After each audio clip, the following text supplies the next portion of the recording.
The PS3 generation was revolutionary. It was hard to program for, but when you learn how, it took the time to do it. You got games like Killzone 3 or Little Big Planet 2, some groundbreaking, revolutionary games. The PS3 was a huge technological step from the PS2. And when you see what is on the PS4, it's so disappointing and a huge letdown.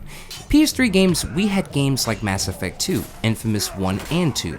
We had BioShock, so many groundbreaking video games that were ahead of their time. We now have duplicate games where they just kind of copy each other, they're all the same.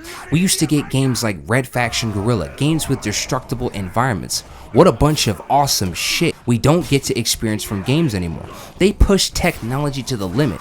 They took things so far with games back in the day. That's because the PS3 era was experimental hardware.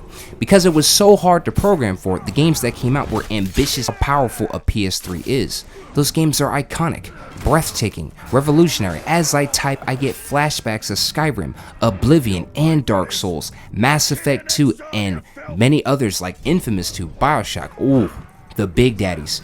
See, this all came from groundbreaking tech at the time. Fast forward now, and there are minor technological leaps in these games.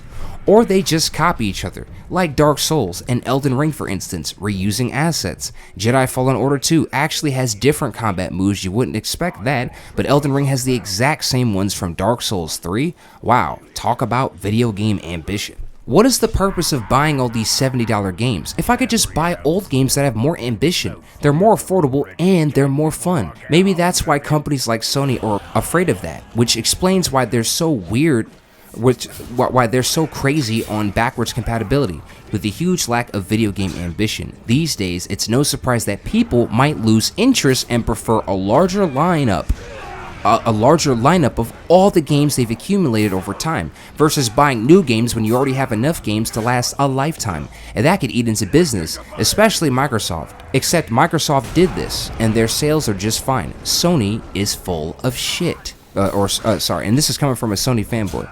Backwards compatibility would really help with current video game fatigue syndrome that has plagued the industry. This is what I'm laying down, and I am now out this piece.